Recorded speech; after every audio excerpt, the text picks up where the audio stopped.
Bon, c'est parti. Donc, on est sur une série de webinaires liés aux enjeux agricoles et alimentaires en Méditerranée. Aujourd'hui, 13 décembre, c'est le premier webinaire, donc se former aux enjeux alimentaires.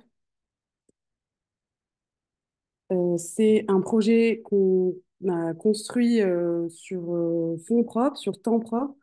Notre association, c'est l'association Let's Food, c'est une association loi 1901, dont l'objet est d'accompagner les territoires, donc on travaille en France et à l'étranger, à co-construire des systèmes alimentaires durables et résilients. Pour cela, on a trois axes d'intervention. L'accompagnement de collectivités, donc on travaille directement en accompagnement de collectivités françaises, mais aussi la coopération décentralisée, donc on travaille parfois avec des collectivités françaises directement en lien avec d'autres collectivités étrangères.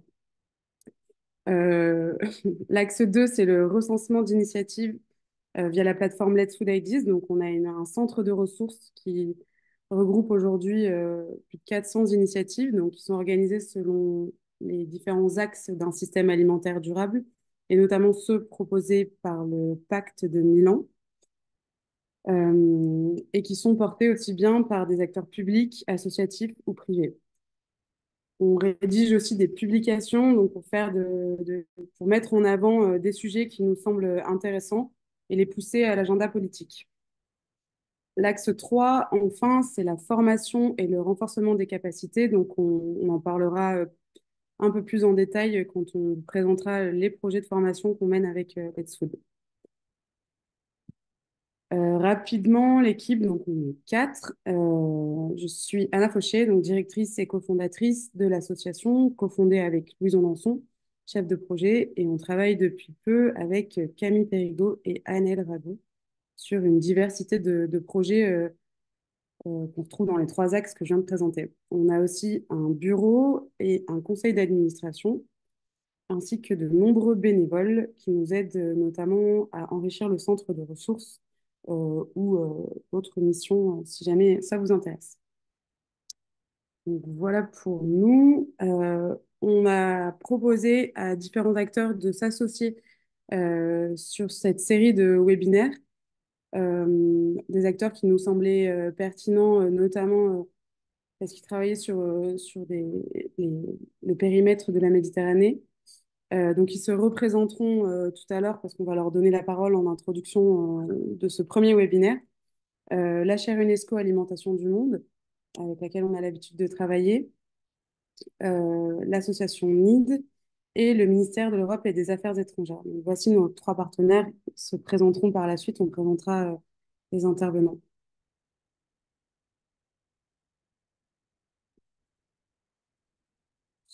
Rapidement, pour continuer sur notre présentation, donc, on a créé l'association en 2017 et depuis, on a porté différents projets en lien avec la Méditerranée.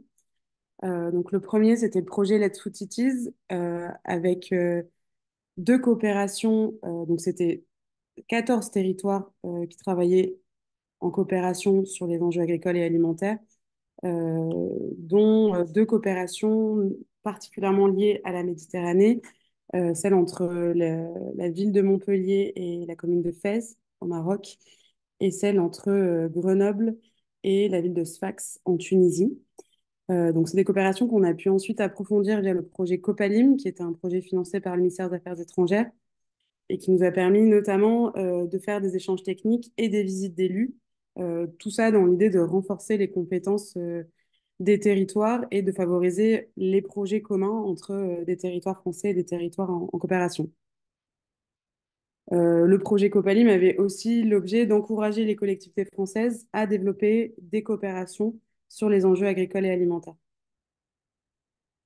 Et enfin, et donc c'est aussi pour ça qu'on avait envie de faire cette série de webinaires, l'étude Medalim. Donc on a travaillé l'an dernier pour l'Organisation des Nations Unies sur l'alimentation et l'agriculture, sur un projet sur la Méditerranée, donc une série de diagnostics sur certaines villes, un recensement d'initiatives, de politiques publiques et de financeurs Et c'est notamment dans ce contexte qu'on avait envie de pouvoir diffuser un peu l'ensemble des informations qu'on a pu récolter ces dernières années et faciliter un petit peu les échanges. Donc, les objectifs de cette série de webinaires, accélérer la transition agricole et alimentaire We en want to Méditerranée. speed up the food transition in the Mediterranean. Soutenir تتكلم الآن ببطء. les acteurs locaux, دعم parce on a identifié beaucoup d'acteurs locaux donc, sur l'ensemble du pourtour méditerranéen, avec des besoins pour engager de nouveaux acteurs, créer des écosystèmes sur place qui puissent consolider cette transition à la fois au sein des collectivités, mais aussi au sein des associations, pouvoir parler avec le grand public, les scolaires. Faire échanger les acteurs, aussi parce que les contextes sont parfois similaires, notamment ou pédoclimatiques ou géopolitiques, ou en tout cas, il y a des croisements à faire. Donc, l'idée, c'était de voir comment les acteurs de la Méditerranée peuvent travailler davantage ensemble, créer des partenariats, de nouveaux projets. Et donc, c'est pour ça que on vous encourage à préciser qui vous êtes dans le chat et on facilitera, si besoin, la prise de contact par la suite. Identifier des financeurs. Donc, effectivement, pour mener à bien des projets, le nerf de la guerre, ça reste effectivement les financements, mais pas seulement. Il y aura la formation, on pourra en parler tout à l'heure. Euh, pour pouvoir consolider vos projets également. Donc, on va essayer sur l'ensemble des webinaires de faire intervenir des initiatives de la Méditerranée, mais aussi des financeurs pour pouvoir se mettre d'accord, enfin pas se mettre d'accord, mais rendre plus visible un petit peu les financeurs et leurs priorités et voir comment on peut effectivement les ajuster par rapport à l'ensemble des acteurs locaux sur le territoire. Et voilà. Le programme des webinaires pour la suite, donc on en a prévu 6, un par mois. Donc on est sur le premier. Le deuxième aura lieu le 24 janvier 2024. On travaillera sur la sensibilisation des enfants à une alimentation durable. Là aussi, on prévoit de faire intervenir différents acteurs et initiatives sur l'ensemble de la Méditerranée.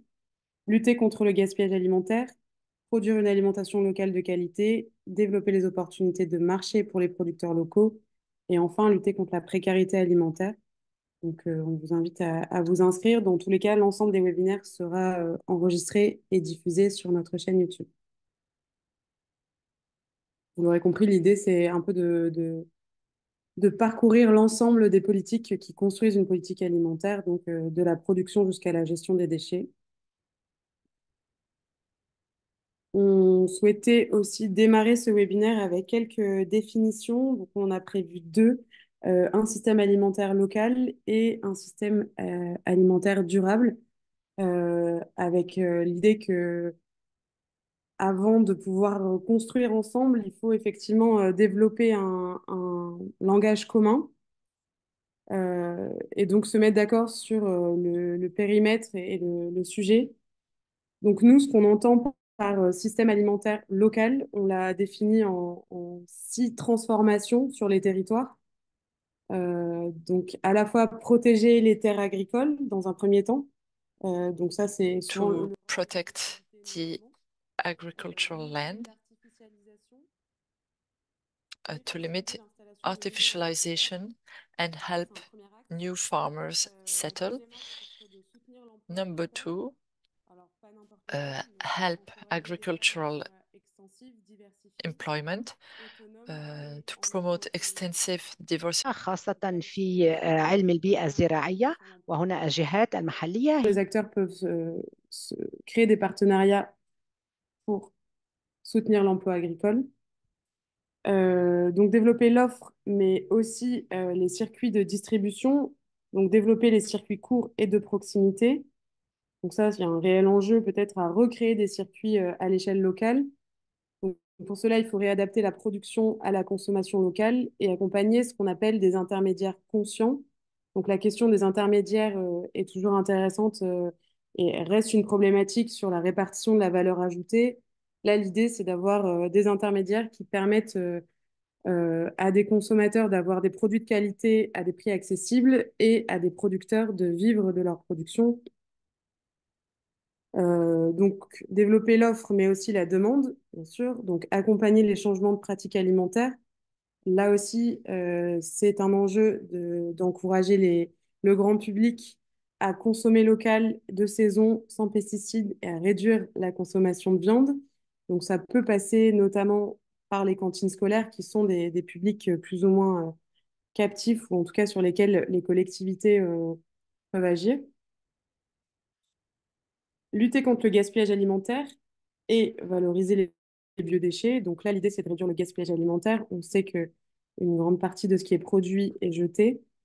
Donc déjà, avant de vouloir produire absolument plus, peut-être mieux valoriser ce qui est déjà produit tout au long de la chaîne, donc de la production jusqu'à la consommation et le consommateur final, et valoriser les déchets. Donc on voit bien qu'on fonctionne en cercle vertueux où finalement les biodéchets pourront ensuite venir enrichir les terres agricoles. Tout cela autour d'une nouvelle gouvernance alimentaire locale. Et donc, c'est notamment ce sur quoi on travaille, d'accompagner les acteurs à mieux identifier qui sont les acteurs du territoire, quelles sont les forces en présence et avec qui on va pouvoir construire ce système alimentaire à l'échelle locale.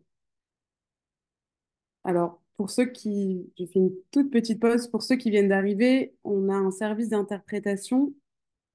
Vous pouvez choisir de suivre le webinaire en arabe ou en anglais. Vous pouvez aussi vous présenter dans le chat afin qu'on puisse voir qui est là et peut-être faciliter les échanges. Donc, construire une nouvelle gouvernance alimentaire locale, je finis sur ça. L'idée, c'est de pouvoir effectivement faire monter en compétence les collectivités sur des politiques alimentaires, mais aussi les accompagner à mieux connaître les acteurs du territoire et à associer euh, les citoyens à la construction de la politique publique.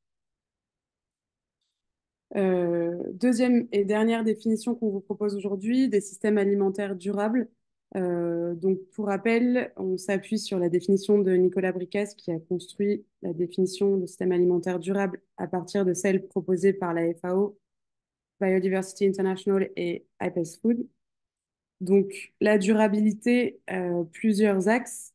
La protection de l'environnement et de la biodiversité, donc ne pas épuiser les ressources non renouvelables, préserver la biodiversité et limiter les pollutions, permettre l'accès pour tous à une nourriture suffisante, saine, nutritive et culturellement acceptable, donc assurer la sécurité alimentaire dans toutes ses formes, s'appuyer sur un système économique inclusif qui favorise la création d'emplois, donc aussi bien en milieu rural qu'en milieu urbain, et réduit les inégalités de pouvoir, donc on parlait des intermédiaires, en tout cas s'assurer qu'il y a une répartition équitable de la valeur ajoutée sur l'ensemble de la chaîne de valeur. Favoriser la cohésion sociale, donc on sait que l'alimentation est un vecteur important pour la cohésion sociale, mais aussi pour le respect de la diversité et la dynamique des cultures. Préserver les savoir-faire notamment, et enfin restaurer la confiance dans le système et permettre la participation des citoyens à son évolution.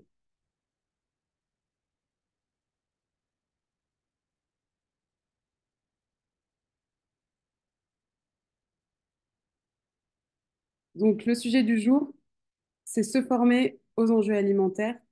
Alors pourquoi on a fait ce choix? C'est une des recommandations qu'on a fait notamment à la FAO sur comment commencer une stratégie alimentaire sur un territoire. Donc effectivement, c'est un sujet qui est transverse et complexe. Donc les enjeux alimentaires, on l'a vu, couvrent à la fois les enjeux du foncier, de la sensibilisation, du respect de l'environnement, de l'intégration des différentes cultures. Donc il y a beaucoup de sujets. Il nous semble important que les acteurs soient formés à la diversité de ces enjeux pour pouvoir construire des politiques qui soient à la fois ambitieuses face à l'urgence des enjeux et à l'ampleur des enjeux, mais aussi qui puissent intégrer une certaine forme de complexité pour pouvoir proposer des solutions qui prennent en compte l'ensemble des problématiques.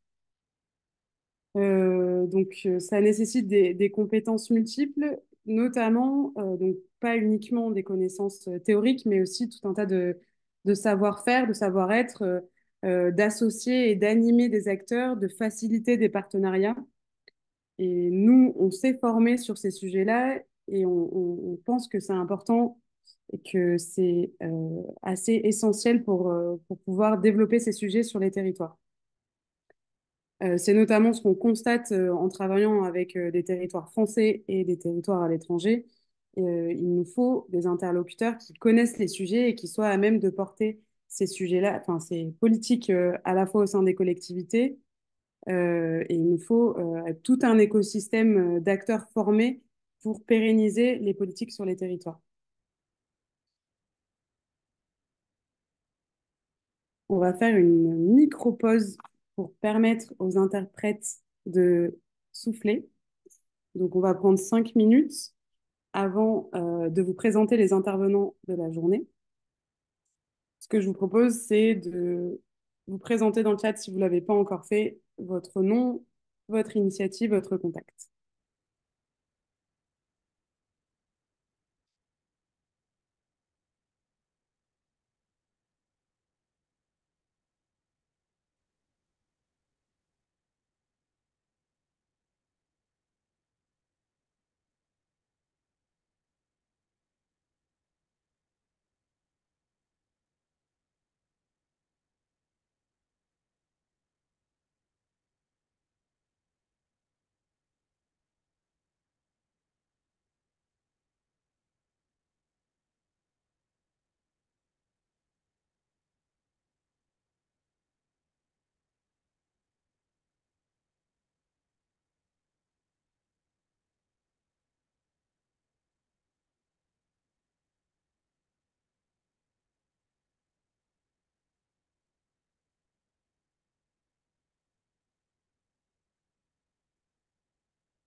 Pour ceux qui viennent d'arriver, je me permets de réintroduire rapidement le webinaire. Donc, c'est une série de webinaires. euh, Non, pardon, il faut que tu reviennes sur la présentation du début, la note. Donc, c'est une série de webinaires, de 6 webinaires, donc il y en a un chaque mois sur les enjeux agricoles et alimentaires. On est sur le premier webinaire sur les enjeux de formation aux enjeux agricoles et alimentaires durables. Et vous avez un service d'interprétation en bas où vous pouvez choisir d'écouter en anglais ou en français.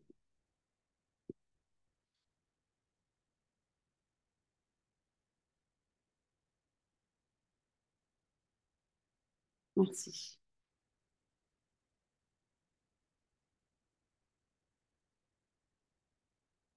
Et pour ceux qui nous rejoignent, vous pouvez vous présenter dans le chat. On prendra ensuite une série de questions.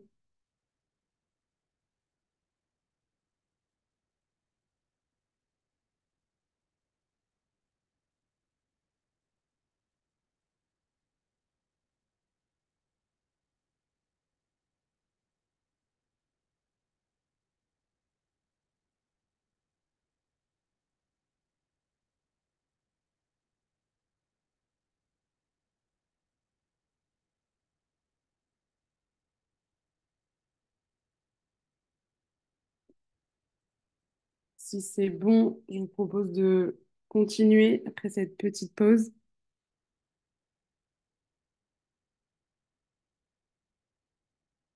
Euh, donc, les intervenants qu'on a prévus pour ce premier webinaire, donc on est ensemble de 16 h à 17 h 30. On en a prévu 4. C'est aussi nos partenaires, donc c'était l'occasion de vous présenter les partenaires de cette série de webinaires. Donc, je vais vous présenter rapidement ce qu'on fait côté Let's Food sur les enjeux de formation. Ensuite, on écoutera Damien Conaré de la chaire UNESCO Alimentation du Monde, donc Grégoire, mais aussi Emma Aubert, donc Grégoire Franck, mais aussi Emma Aubert, responsable des partenariats de l'association NID. Désolée pour la petite coquille. et Abdesalam El-Kantoufi, donc, qui est professeur en environnement, mais aussi membre du conseil d'administration de l'ETSOUD à l'université de Fès. Et ensuite, notre dernier intervenant sera Pascal Ajali, donc, qui est chargé de mission à la délégation pour l'action extérieure des collectivités territoriales au ministère français de l'Europe et des Affaires étrangères.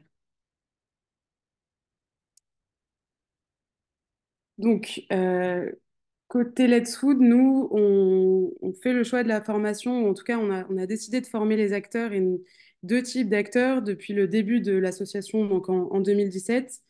On intervient auprès des universités dans un premier temps, donc aussi bien en France qu'à l'étranger, dans des formations multiples, donc aussi bien en agronomie, en sciences politiques, qu'en géographie ou en urbanisme ou en environnement.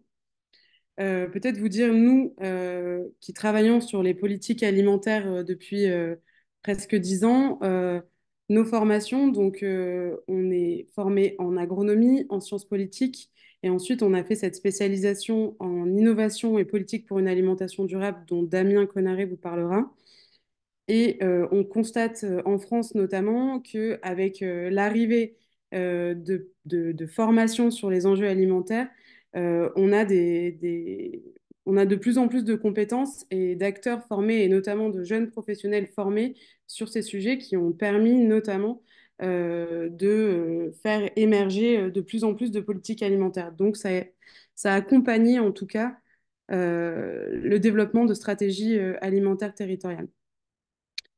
Nous, quand on intervient dans les universités, pardon, on propose des modules de 4 heures à 2 jours aux étudiants avec l'idée de les former, de leur proposer une introduction aux enjeux alimentaires, donc à la fois sur les questions de durabilité, de résilience à l'échelle internationale, nationale et locale, et ensuite de les faire travailler eux-mêmes sur un territoire et notamment sur des outils ou de diagnostic ou de recensement d'initiatives ou d'analyse des jeux d'acteurs qui leur permettront par la suite, donc ils ne vont pas tous être amenés à porter des politiques alimentaires, mais cette introduction et de toute façon l'ensemble des formations qui évoluent sur ces sujets en France leur permettront d'avoir des clés sur un nombre de sujets divers et des clés pour animer une série des acteurs allant d'élus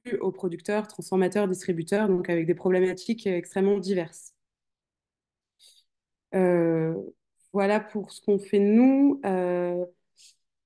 Ça permet également de constituer un réseau d'acteurs. Donc, c'est important, et là, je reviens sur l'idée d'écosystème, un réseau de compétences, d'avoir plusieurs acteurs et des acteurs qui se renouvellent chaque année, euh, des compétences qui se renouvellent chaque année pour pouvoir petit à petit développer tout un réseau d'acteurs sur ces sujets-là.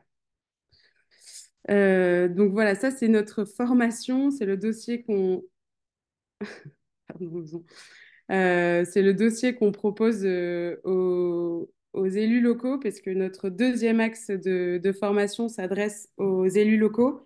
Donc on a fait le constat simplement en travaillant sur les territoires que pour accompagner des décideurs politiques à faire des choix, il fallait qu'ils soient renseignés et il fallait qu'ils aient les clés pour connaître l'ensemble des sujets. Encore une fois, sujet transverse et complexe. Est-ce que tu peux passer à la slide suivante?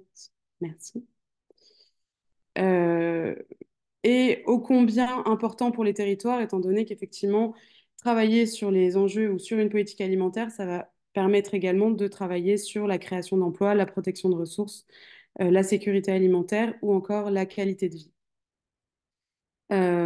Donc, nous, on a travaillé en France, encore une fois, dans le cadre des droits individuels à la formation dont bénéficient les élus, qui leur permettent de choisir de se former sur différents sujets et notamment sur les questions agricoles et alimentaires. Donc, ça a été particulièrement intéressant en renouvellement de mandats et via l'émergence des projets alimentaires territoriaux qui sont soutenus en France par un appel à projet, enfin qui sont inscrits dans une loi portée par le ministère de l'Agriculture et de l'Alimentation et soutenus par un appel à projet annuel. Et donc, il y a de plus en plus de collectivités qui se sont lancées sur ces sujets-là et donc de plus en plus d'élus qui avaient besoin de compétences pour pouvoir faire des choix politiques sur ces enjeux. Et je vais bientôt terminer. Donc, le dernier axe qu'on développe, c'est des modules de formation en ligne.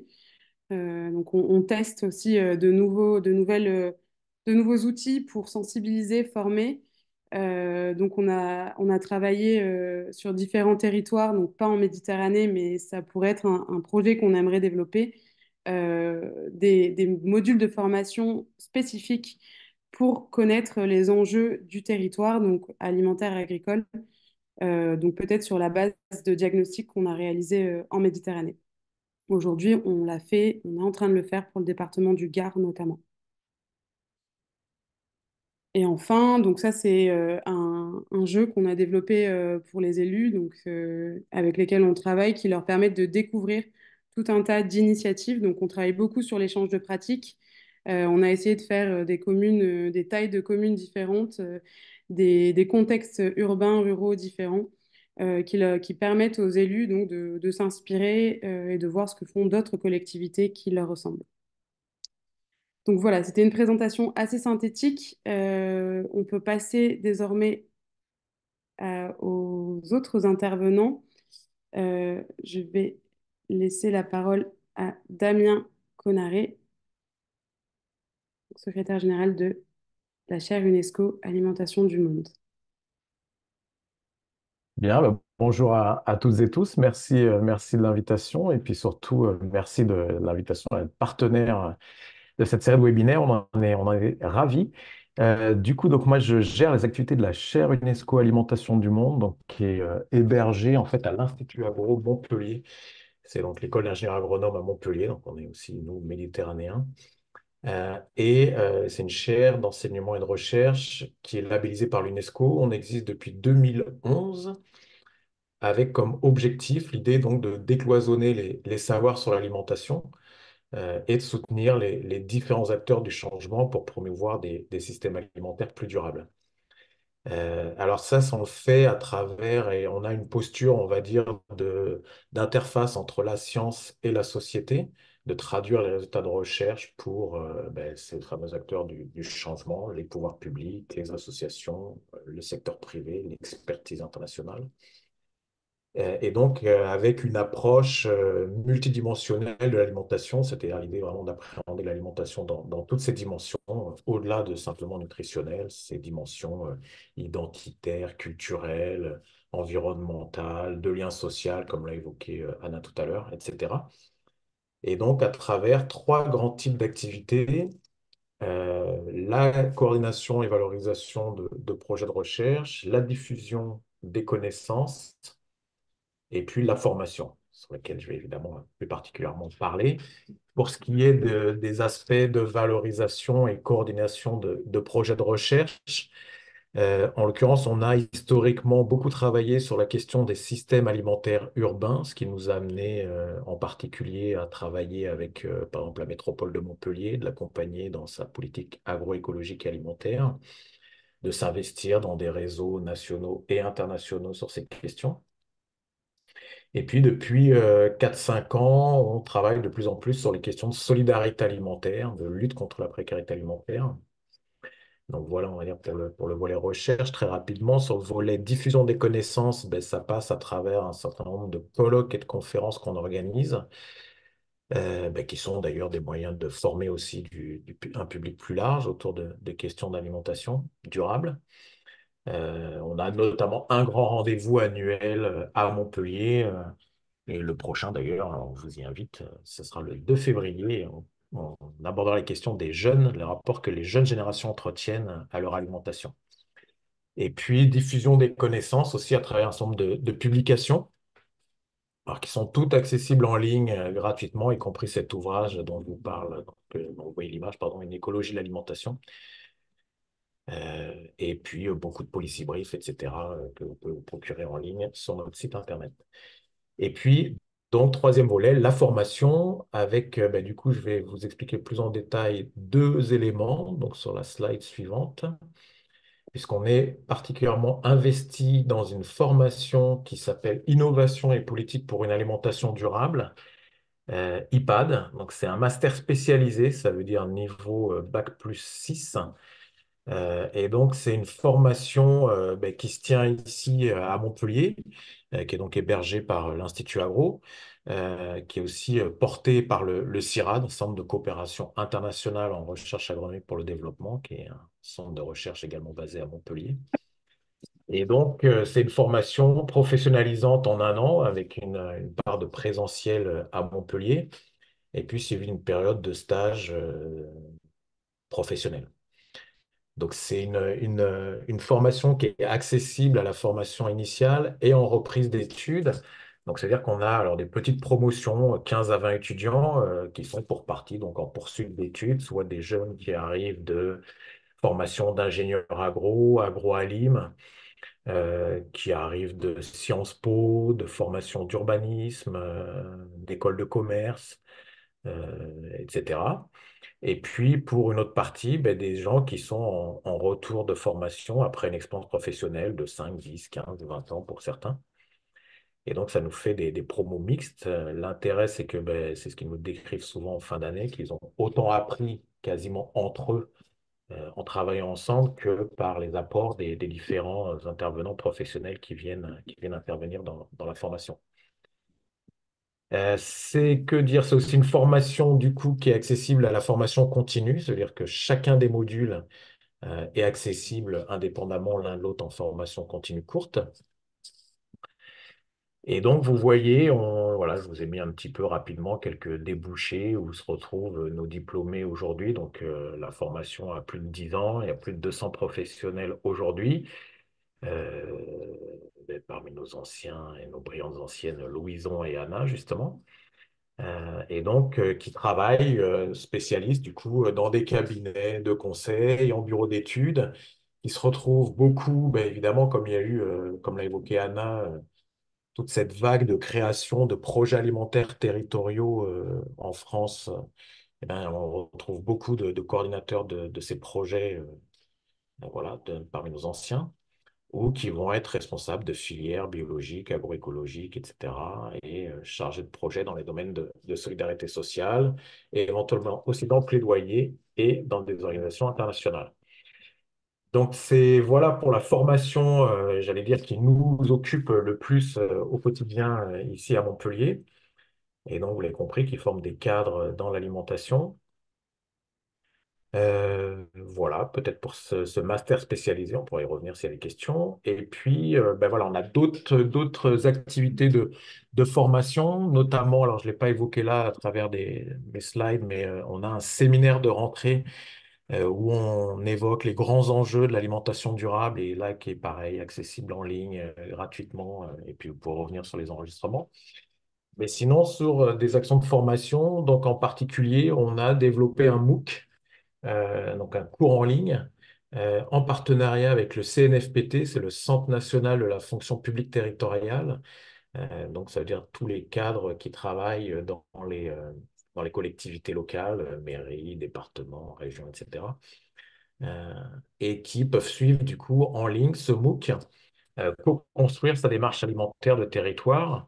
Alors, c'est un MOOC qu'on avait réalisé il y a maintenant plus d'un an, qui a été ouvert une première fois en novembre-décembre 2022, une deuxième fois au mois de mai-juin dernier. Et puis, il y a une troisième session là, qui vient de se terminer le 8 décembre. C'est tout chaud. Et il y aura probablement une nouvelle session qui va s'ouvrir. Donc, vous voyez qu'il est accessible sur la plateforme Fun, c'est France Université Numérique. Et donc, un MOOC qui se divise en 4 séances, avec une première séance qui est vraiment sur les démarches alimentaires territoriales euh, alimentaires des territoires, pardon, voilà, pour comprendre un petit peu les grands enjeux et défis des démarches alimentaires territorialisées. Donc, voilà, une première séance, on va dire, introductive sur ces démarches. Une deuxième séance qui est plus sur la conception, donc comprendre le rôle spécifique des agents des collectivités, et comment, du coup, développer et animer ces démarches alimentaires. Ensuite, une troisième séance sur la conduite de cette démarche. Comment passer, on va dire, des enseignements d'un diagnostic. Souvent, voilà, les territoires font appel à un diagnostic agricole et alimentaire pour savoir ce qu'il en est des flux, etc., sur leur territoire. Et donc, comment passer d'un diagnostic à une stratégie alimentaire, c'est ce qu'on entrevoit dans une troisième séance. Et puis enfin, c'est toujours important, les questions de suivi, d'évaluation, de capitalisation et de communication autour de sa démarche. Voilà, donc ce MOOC, eh ben, voilà, vous comprenez qu'il s'adresse bon, en priorité à des agents territoriaux, mais il est ouvert via la plateforme à tous les publics qui voudraient suivre une formation sur cette question, et donc très ouvert. Et donc là, on touche du coup un public plus professionnel. Donc voilà, à travers nos différentes activités, on touche nos étudiants, du grand public, et puis d'un public plus professionnel qu'on essaye voilà, de convertir aux questions de transition agroécologique et alimentaire. Voilà pour ce que je pouvais vous présenter. Merci beaucoup, Damien. Donc, si vous avez des questions, vous pouvez les garder. On fera un temps d'échange avec les participants. Euh, je vais donner la parole à Grégoire, qui est responsable des partenariats à l'association NID. Oui, bonjour à tous. Louison, si tu peux passer à notre présentation. Mais tout d'abord, merci à Anna et Louison de nous associer à cette série de webinaires qui rentre également dans les objectifs de NID, c'est-à-dire de décloisonnement des activités des acteurs pour permettre d'accélérer la transition sur le bassin méditerranéen. NID, aujourd'hui, effectivement, notre premier objet consiste à accompagner les populations à la transition environnementale sur le bassin méditerranéen. Et dans ce cadre, on a mis en place 3 principaux dispositifs. Si tu peux passer la diapo. Le premier, qui est le plus connu, est la mise en œuvre du réseau Odysseo. Donc à gauche sur l'écran, Odysseo, c'est un réseau de lieux dédiés à la médiation scientifique sur la thématique de la transition environnementale pour l'idée étant d'ouvrir des lieux pour permettre au grand public et à la population d'avoir des faits scientifiques sur la question de la transition et sur la perspective du bassin méditerranéen, les perspectives environnementales du bassin méditerranéen, mais également de réunir les acteurs et de valoriser les initiatives qui sont mises en place. Voilà pour le réseau Odysseo. On a un dispositif Régénération qui est donc dédié aux collectivités locales qui bien souvent souhaitent prendre le taureau par les cornes concernant la transition, mais qui parfois ont du mal à savoir par quel bout le prendre.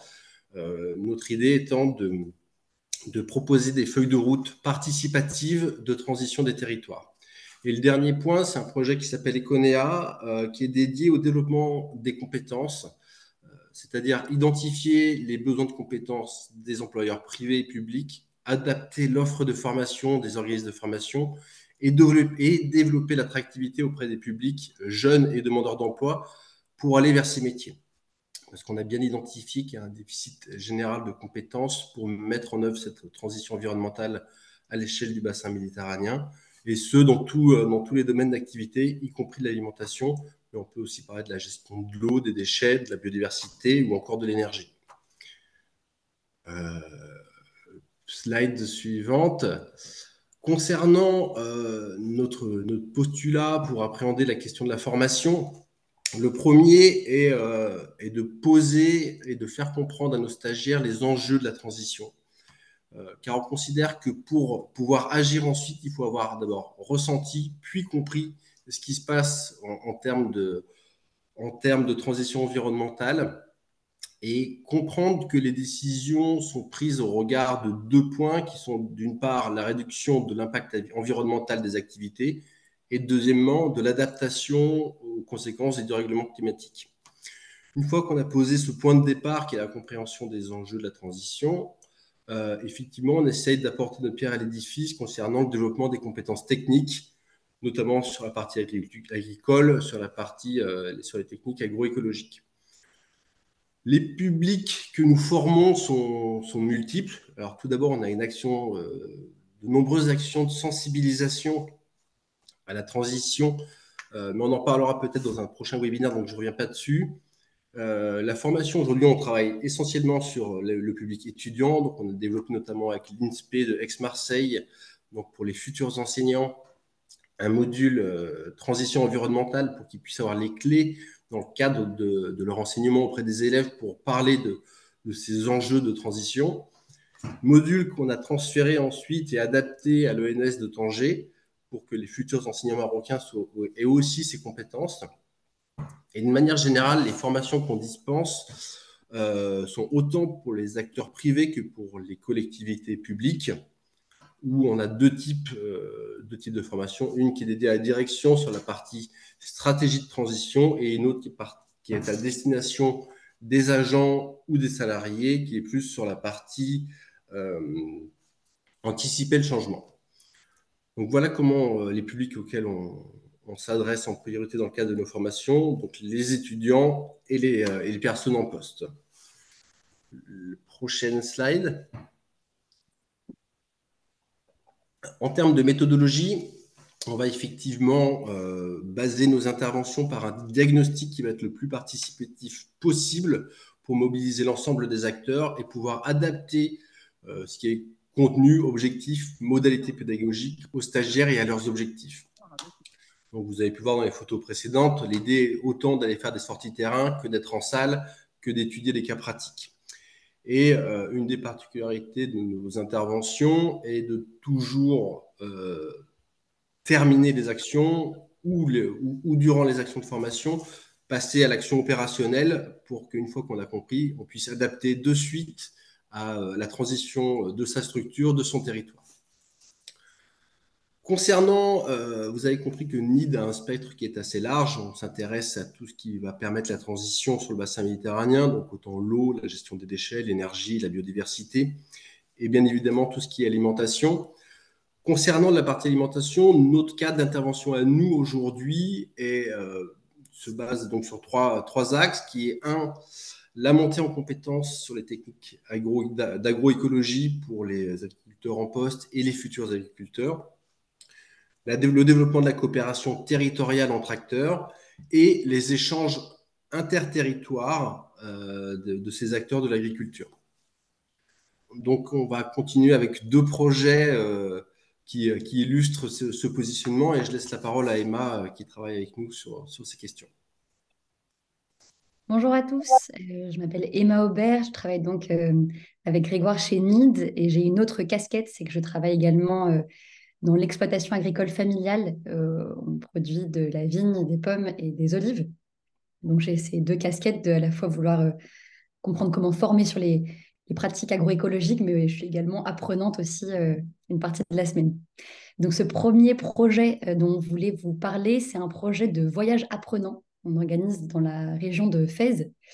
Et donc, avec ce projet, on travaille dessus pour un collectif d'agriculteurs dans le Var qui s'appelle les Résilients, qui sont un collectif d'agriculteurs, de viticulteurs qui essaient d'avancer et d'apprendre au maximum sur leurs pratiques agroécologiques. Et on a passé pas mal de temps avec eux. Je suis aussi, à titre individuel pour l'exploitation agricole, adhérente de ce collectif. Et on s'est rendu compte qu'il y avait plusieurs besoins pour pouvoir avancer et monter en compétences en termes de pratiques agroécologiques.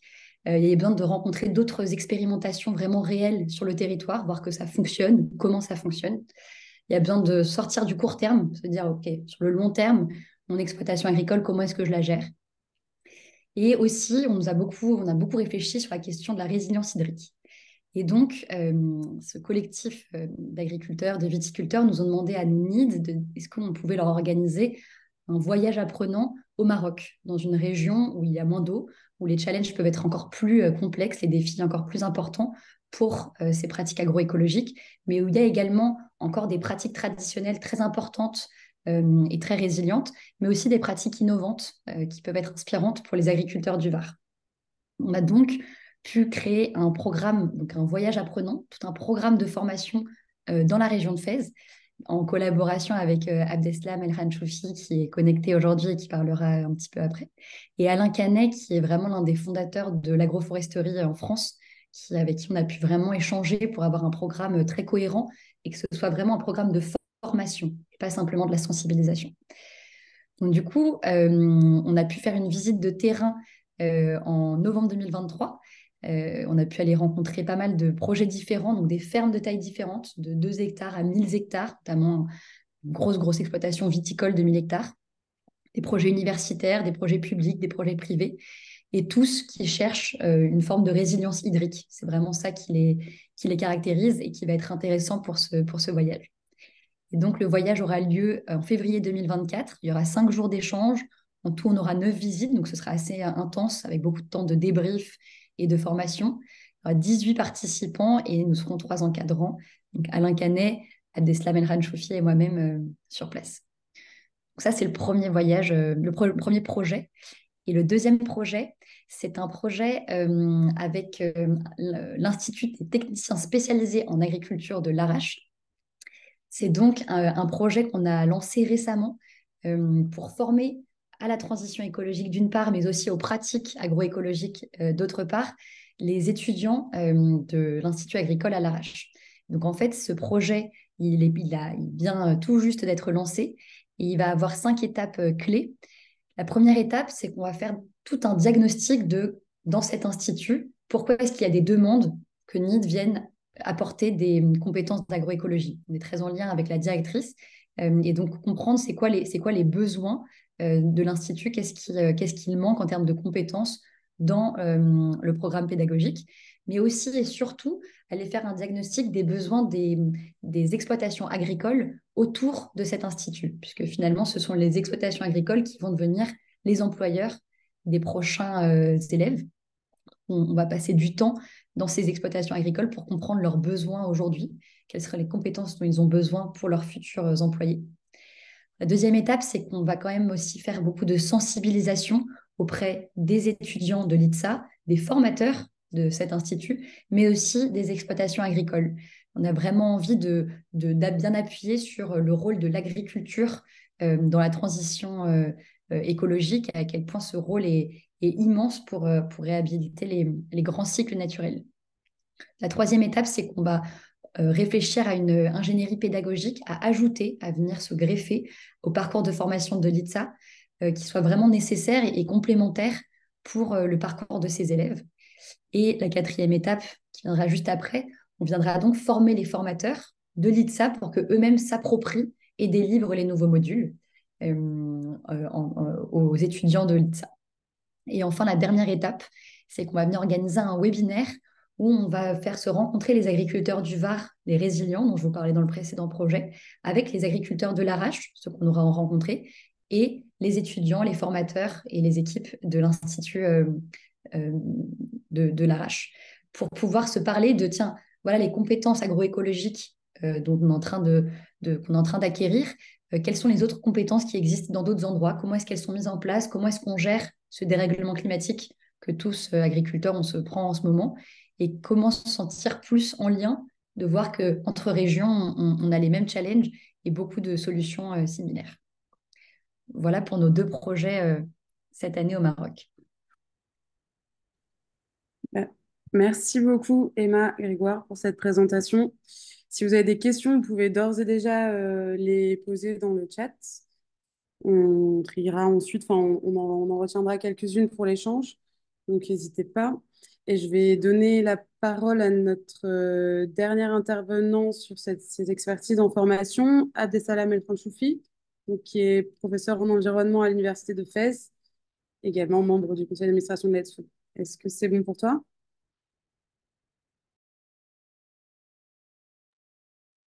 Attendez. Alors, vous m'entendez là? Oui, on t'entend bien. Voilà. Alors, bonjour. J'interviens à partir de mon téléphone, donc vous m'excusez, c'est ça, ça bouge un peu. Je suis El Khenchoufi Abdeslam, professeur en environnement et développement durable, et je travaille depuis. J'ai découvert Let's Food depuis 2018, et donc vous comprenez bien que mon activité est la résultante d'une collaboration très étroite entre Let's Food et NeedMed et l'Université de Fès. Donc, est-ce que, est-ce que vous m'entendez bien? Bon, Oui, alors, beaucoup de choses ont été dites par Let's Food, par Anna. Je ne vais pas reprendre les définitions ni parce qu'on a utilisé les mêmes supports de formation. Mais je m'arrête là. Vous regardez cette diapo pour vous dire que le Maroc et la région de Fas-Meknès connaît un déficit hydrique très important depuis 4 ou 5 ans. Mais si on regarde un peu l'évolution de la pluviométrie sur une 70 ans, on a une réduction de 40 jusqu'à 40% au niveau du mois de mars et 25% annuellement. Donc, l'agriculture, elle est très impactée. La nappe phréatique superficielle a disparu, celle profondeur, elle est en voie d'épuisement et les forages ont atteint 200 à 280 mètres de profondeur. Donc, il est temps de changer de pratique agricole dans ces conditions-là. Et donc, ce sujet, il est sur la table de tous les politiques, de tous les décideurs politiques, et c'est un sujet d'actualité. Vas-y. Vas-y. Alors, si je regarde, je vous ai mis cette carte pour vous dire que montrer l'évolution de la ville de Fès déjà, parce que je suis dans la région Fès-Meknès. Cette évolution, elle est galopante. Vous avez une extension importante de l'urbanisation au détriment des terres agricoles. Et c'est des terres du bassin de Saïs qui sont des terres très fertiles.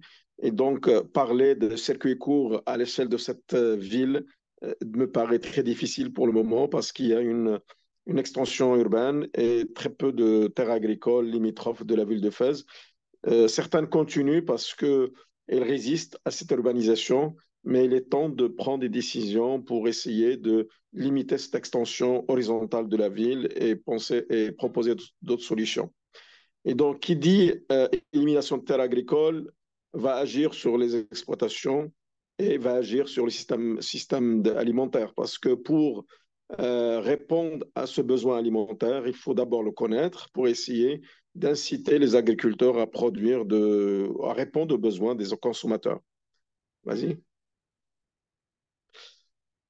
Alors, ça, Anna en a déjà parlé, donc je passe. Voilà. Là, j'ai mis une photo qui regroupe un peu plusieurs recettes, plusieurs produits de terroir qui caractérisent cette région du Maroc qui connaît un stress hydrique. Donc, vous avez le Marocain de cette région se nourrit en fonction des saisons. Vous avez des plats à base de plantes comestibles, le sort d'épinards. Vous avez le caprier qui est très fréquent dans cette région. Il est la première productrice, mais le Marocain, il ne le consomme pas. Il n'est pas dans ses habitudes alimentaires. C'est une plante qui a été introduite dans les années 30, mais qui continue à produire. Et le Maroc est considéré le premier exportateur de caprans et de tiges mis en saumure avec d'autres fruits et légumes de saison de la région. Vas-y. Luisant.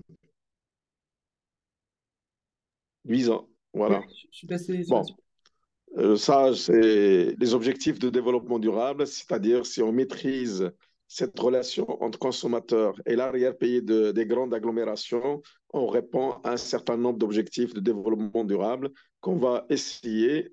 Tout à l'heure, je vous montrerai que grâce à NID, on a introduit ces objectifs de développement durable dans les cursus de formation des futurs enseignants pour que ces enseignants deviennent des acteurs au niveau des écoles et qui permettent la sensibilisation des enfants et par conséquent la sensibilisation des parents pour changer de mode de consommation et changer de mode de production. Vas-y. Luisant. Luisant. Il y a un décalage en fait. Voilà. Ah oui, il y a un décalage. Alors, il y a plusieurs initiatives dans la région de Fas-Meknès, mais ça restait sur l'avant, celle d'avant. Il y a plusieurs initiatives d'agroécologie dans la région de Fas-Meknès, mais ces initiatives restent timides. Et puis, ces initiatives restent non rentables pour le moment.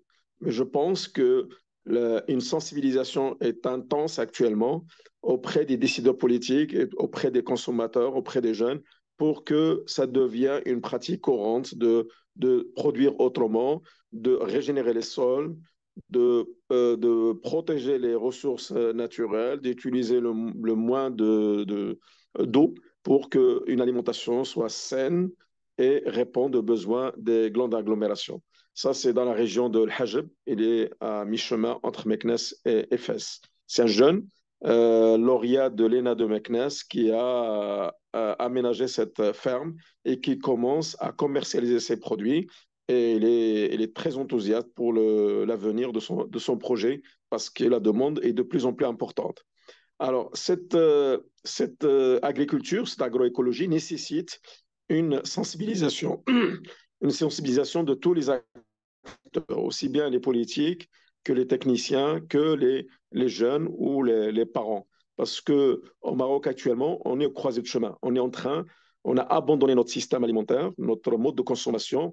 On s'est dirigé très rapidement vers une consommation européenne, mais on n'a pas pris en compte que les Européens sont en train de revenir en arrière et de reprendre leur système ancien, c'est-à-dire méditerranéen, à base de fruits et de légumes, moins de consommation de, de, de, de protéines animales ou de viande. Alors ici, je vous ai montré juste quelques photos de formation, que ce soit pour les acteurs politiques, les élus de Sofro, que j'ai mené cette formation grâce à l'appui de l'ESFood. Mais comme Grégoire vous a dit aussi, j'ai participé à la formation des futurs enseignants dans l'ENS de Martil, qui dépend de la région Tanger-Tétouan. Vas-y.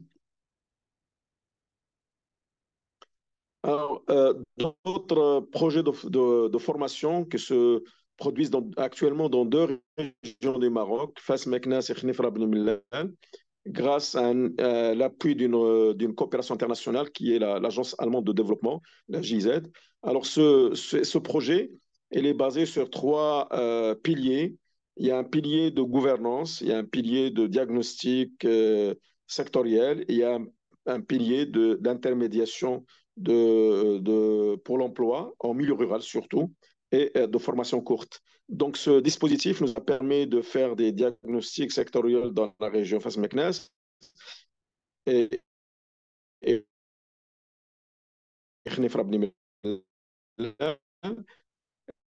vous savez que le pourvoyeur d'emploi est un choix important avec tout le monde. Et on a de plus en plus de difficultés à faire intéresser les jeunes pour des métiers agricoles. Et ça revient pour plusieurs raisons. La première raison, c'est que les exploitations sont de petite taille, moins de 5 hectares. La majorité des agriculteurs, ils ont moins de 5 hectares. Les jeunes qui travaillent chez leurs parents, exploitation familiale, ils ne sont pas rémunérés. Et donc, ces jeunes fuient les exploitations pour aller travailler ailleurs, pour aller venir renforcer les chômeurs dans les quartiers périphériques des villes. Donc, ce projet permet d'informer les jeunes, de connaître leurs besoins, de connaître leurs vocations, de leur dispenser des formations courtes de moins d'un mois, mais aussi de voir les secteurs porteurs d'emploi et d'essayer de faire l'intermédiation sous forme des espaces d'orientation professionnelle dans le milieu rural. Parce que jusqu'à maintenant, l'ANAPEC, qui est l'Agence nationale de l'emploi, c'est une sorte de Pôle emploi en France, cette agence ne s'occupait que des lauréats d'université et des villes. Et il n'a jamais travaillé dans la campagne. Et donc, ce projet il est venu apporter une solution, créer des espaces dans le milieu rural, animés par des jeunes du milieu rural qui ont été formés dans la médiation de l'emploi et qui met en relation les employeurs avec les compétences locales. C'est un phénomène, c'est quelque chose qui débute. Bon, il a débuté en 2015, on est en phase 3, et cette phase va être étendue à l'ensemble du Maroc. Et là, vous avez quelques exemples de formation, que ce soit en formation des jeunes en cuisine de terroir, c'est-à-dire c'est des jeunes qui reprennent des recettes anciennes, qui apportent des améliorations sur ces recettes et qui permettent aux jeunes de travailler dans des gîtes. Parce que l'agroécologie, le maraîchage, les produits de terroir et les plats authentiques, ils sont très demandés dans le tourisme rural. Ce sont des niches touristiques très importantes et il n'y a pas de compétences de jeunes pour travailler dans ce secteur. Et donc, on a considéré que la formation des jeunes est une solution pour d'abord sensibiliser, donner de la compétence et faire travailler les jeunes ruraux dans leur zone et stabiliser la population dans le milieu rural, parce que le Maroc, il a encore 40% de la population en zone rurale. Donc, que doit-on faire pour remédier à l'ensemble de ces difficultés? D'abord, c'est rendre les métiers de l'agriculteur attractifs pour les jeunes. Et ça, on n'a pas encore, on est au début et on connaît les difficultés. Développer l'intermédiation, c'est que les espaces d'orientation professionnelle dont je vous ai parlé, avec, dans le cadre de la coopération internationale. Cette coopération, maintenant, elle est menée par trois projets, la GIZ, Sabil qui est financé par l'AFD et Minage Leki qui est financé par APF, la coopération belge. Promouvoir l'agroécologie, surtout pour la majorité des agriculteurs qui ont des petites superficies, parce que ces petites superficies ne pourront pas faire la concurrence aux grandes exploitations qui sont déjà engagées dans une agriculture extensive avec une production destinée à l'export. Et donc, les petits agriculteurs, cette niche peut leur générer suffisamment de ressources pour rester stabilisés dans leur territoire. Bien sûr, il faut améliorer leurs conditions de vie et que on les sensibilise qu'il y a un besoin dans les grandes villes de ce type de produit et qu'ils peuvent trouver leur compte en agissant ainsi en appliquant l'agroécologie. Encourager le e-commerce parce que faire la liaison entre consommateurs et producteurs n'est pas facile. Sur un territoire, par exemple dans un rayon de 100 km, il faut utiliser le e-commerce, mais il faut aussi appuyer des dispositifs de distribution, des micro-entreprises de distribution de ces produits de terroir ou de ces produits issus de l'agriculture, de l'agroécologie dans les arrière-pays des grandes agglomérations. Abdesalam, Euh, oui, est-ce que tu peux conclure peut-être juste pour qu'on tout ait de le temps de suite. Pascal Ajali, juste une dernière phrase, merci.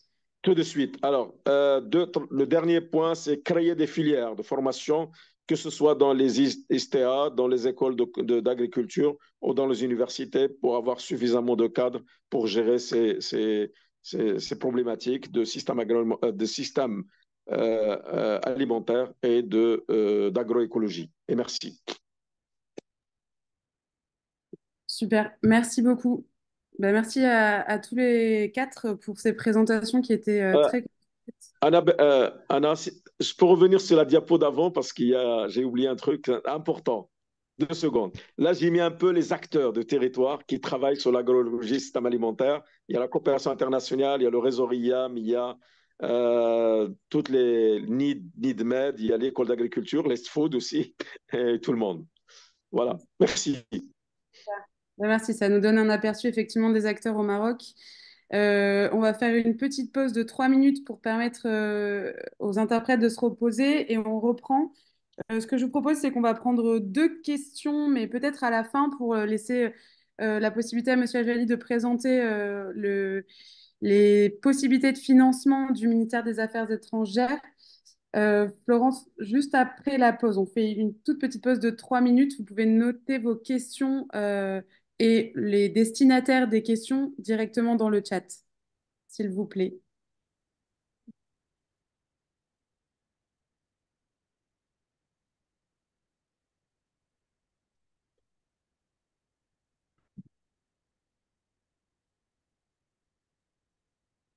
Louison, si tu peux remettre le Canva.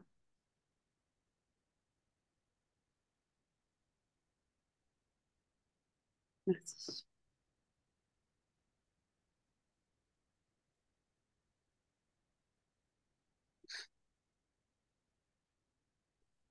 Merci.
Je rappelle, si vous avez des questions à poser, ce sera plus facile à l'écrit.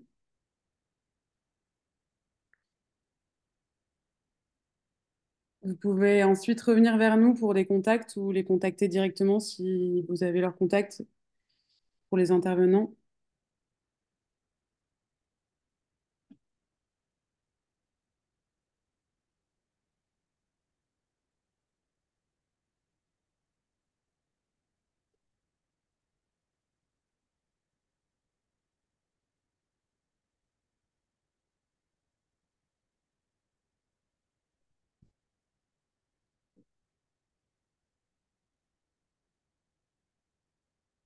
Donc, si ça vous va, on va passer ensuite directement, pour rester dans les temps, pardon, on ne me voit plus, à l'intervention de Monsieur Ajali. Et si on a le temps, sur les 5 dernières minutes, on prendra une ou deux questions.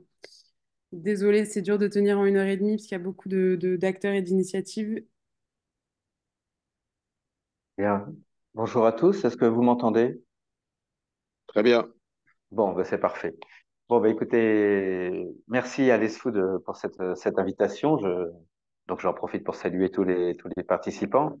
Je suis Pascal Ajali et je suis chargé de mission à la DAECT, donc à la délégation de l'action extérieure des collectivités territoriales.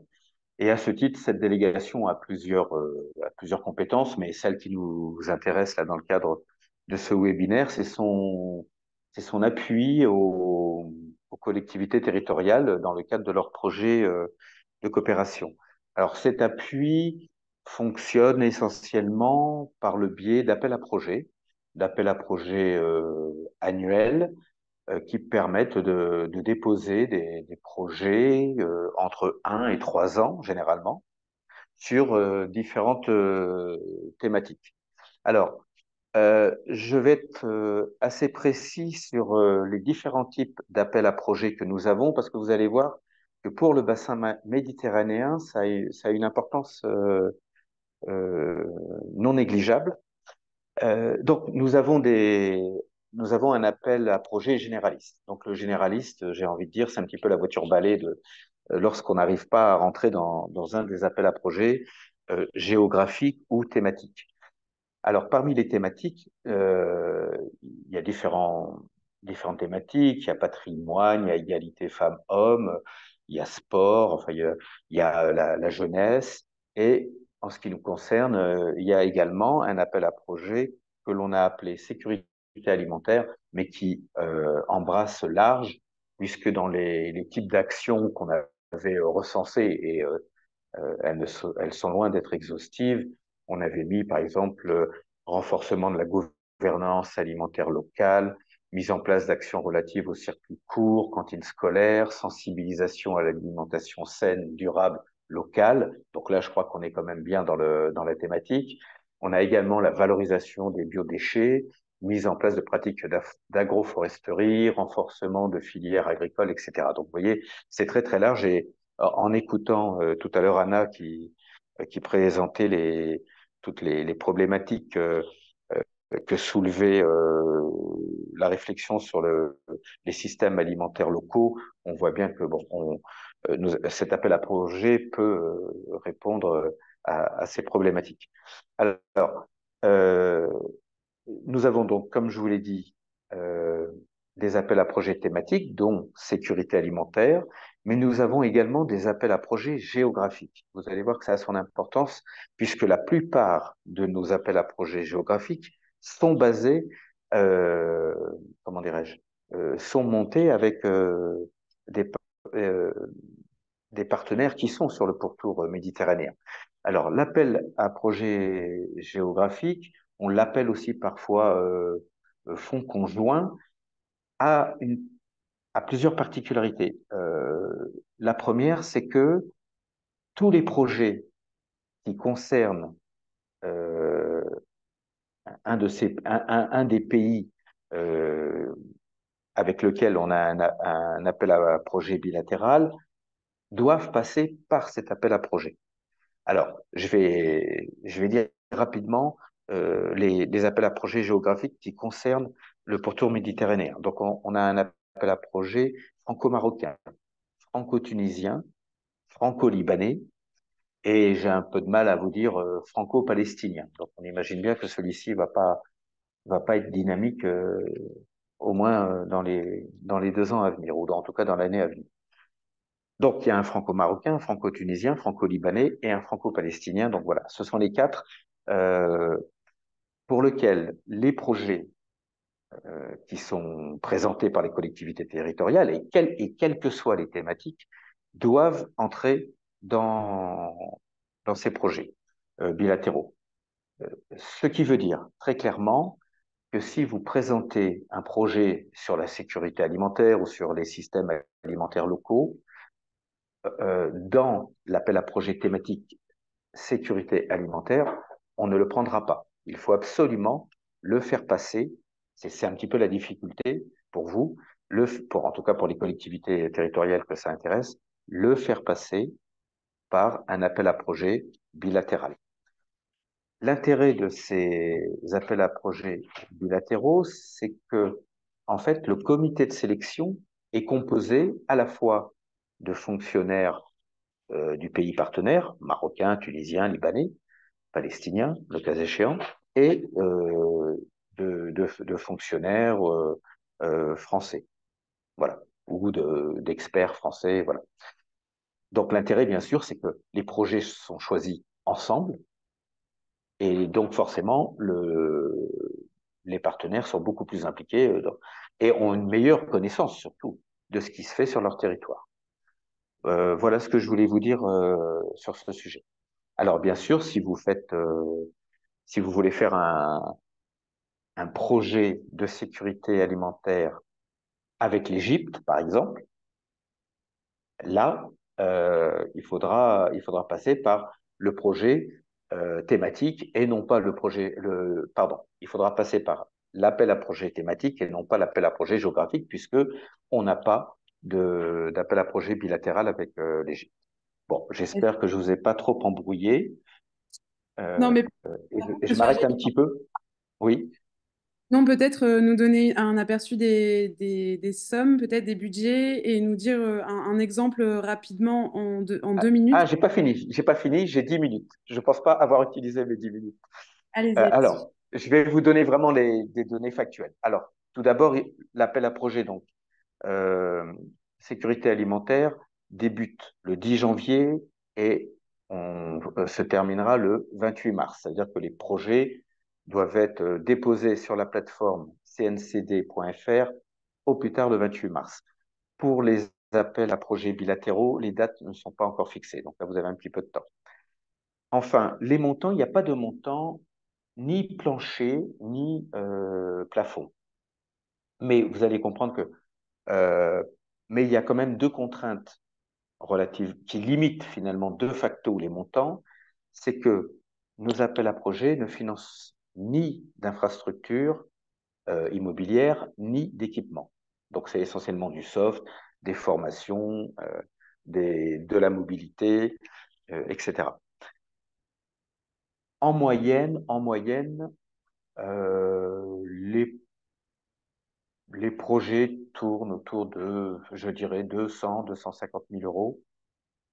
Il y en a des plus élevés, il y en a de beaucoup plus, voilà, de beaucoup plus petits.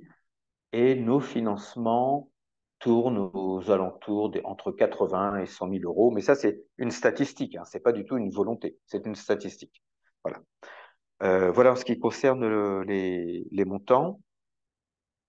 Je ferai une toute petite incise pour vous dire que l'AFD a un dispositif quasi identique, mais lui, justement, permet des financements beaucoup plus élevés, puisque les projets financés par la FICOL, ça veut dire la facilité d'investissement des collectivités locales, permet, à la différence de ce que l'on accepte, permet de financer des infrastructures et des équipements. Voilà. Alors,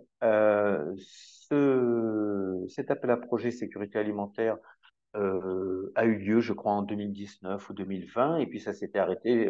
Bon, j'imagine avec le Covid, hein, et moi, ça fait qu'un an que je suis à la DAECT, et donc on l'a repris l'année dernière avec mon arrivée. Et alors un projet, un des projets euh, que je peux évoquer avec vous, c'est par exemple, il y a un projet entre la ville de Paris et Nouakchott, Nouakchott s'est aperçu durant le Covid notamment, qu'ils étaient extrêmement, comment dirais-je, dépendants des importations de denrées même périssables, hein, et qu'ils se trouvaient fort démunis, si j'ose dire, au moment où toutes les communications ont été rompues, euh, pour approvisionner les marchés de Nouakchott.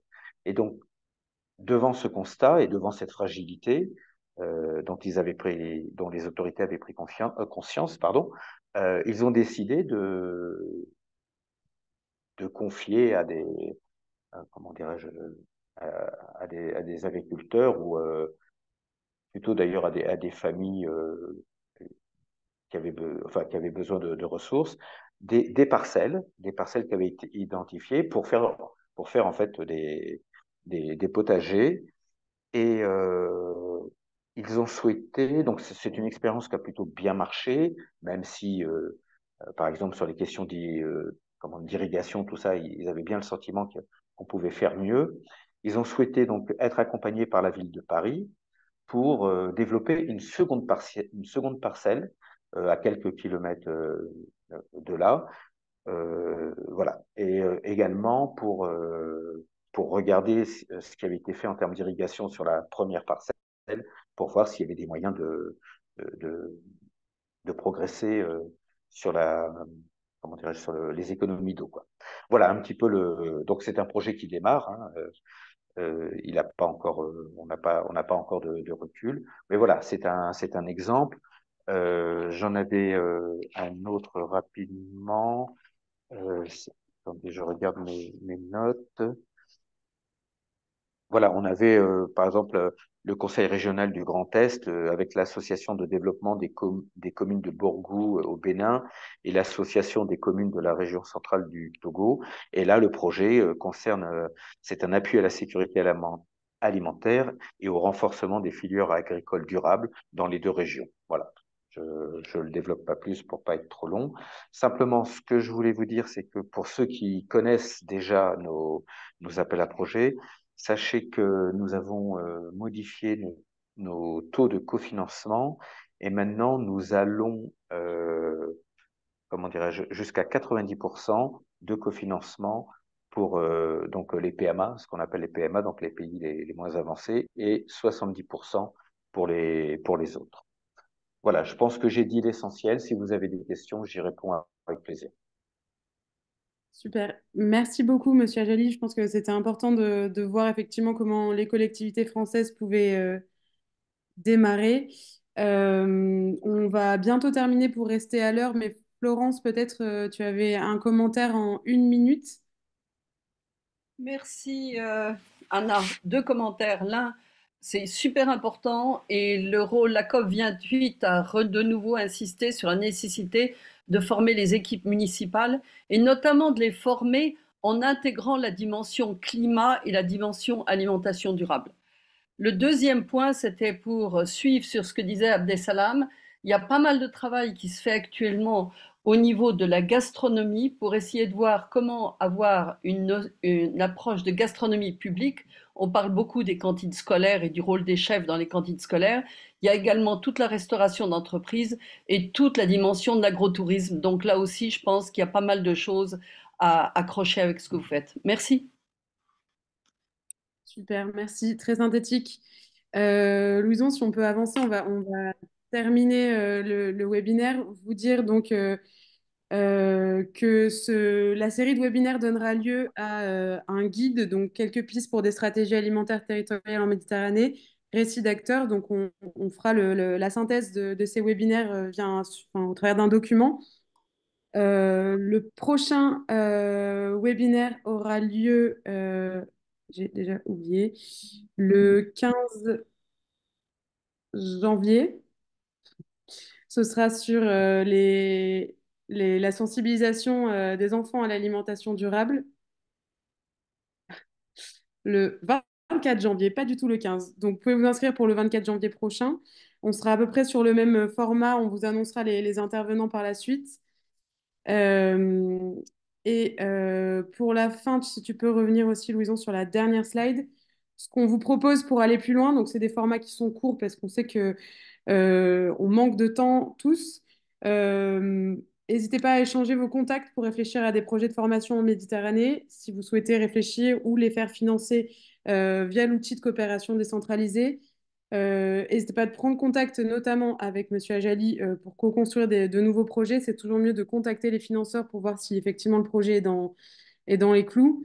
Et si vous souhaitez faire connaître votre projet, vous pouvez aussi, il y a un formulaire où vous pouvez renseigner votre initiative sur la plateforme Let's Food Ideas. Si vous souhaitez nous contacter pour qu'on puisse faire des relais avec d'autres acteurs, n'hésitez pas non plus. On vous a mis nos contacts en bas. Et donc, comme on le disait, ce webinaire sera enregistré et donc on pourra le revisionner sur notre chaîne YouTube. Voilà pour nous. Merci à tous d'avoir participé. Désolée, c'était un peu court et on se retrouve le 24 janvier pour le webinaire numéro 2. Merci beaucoup. Très bonne fin de journée. Et merci à tous nos intervenants et partenaires.